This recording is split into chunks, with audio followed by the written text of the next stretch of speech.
କିଛି ପାଟି ଶୁଭୁନି। ସୁନା ତ ପାଠ ପଢିବା ପାଇଁ ବସିଥିଲା, ହେଲେ ସେ କଣ କରୁଛି? ପାଠ ପଢୁଛି ନା ଆଉ କଣ କରୁଛି? ଟିକେ ଦେଖିକି ଆସେ ଝିଅଟା।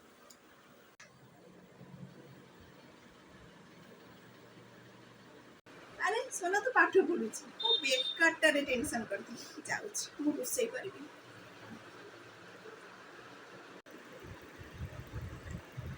ହଁ, ମା ତ ପଳେଇଗଲେ। ମାମା କଣ ଜାଣିପାରିଲେ ମୁଁ ଏଠି ମୋବାଇଲ ଲୁଚେଇକି ଦେଖୁଛି ବୋଲିକି?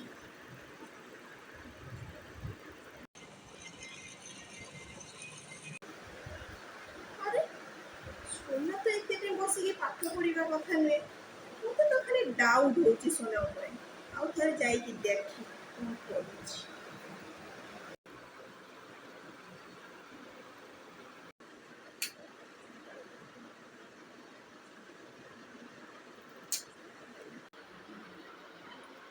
ଓ ତୋର ଏଇ ପାଠ ଚାଲିଛି ନୁହେଁ? ମୁଁ ତ ସେଇଥିପାଇଁ ତୋ ପାଇଁ ଗୋଟେ ସ୍ପେଶାଲ ଗୋଟେ ଜିନିଷ ନେଇ ଆସିଛି, ତତେ ଦଉଛି ରହ।